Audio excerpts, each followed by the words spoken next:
So yeah, this, I'll let you pause to read it.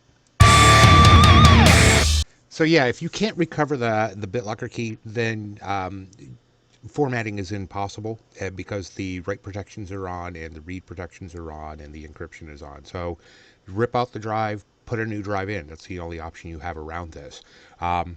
This is why I hate BitLocker, because a lot of people will pass down their computers or sell them to other people and don't even know BitLocker is turned on, and then the second person who gets it is absolutely screwed.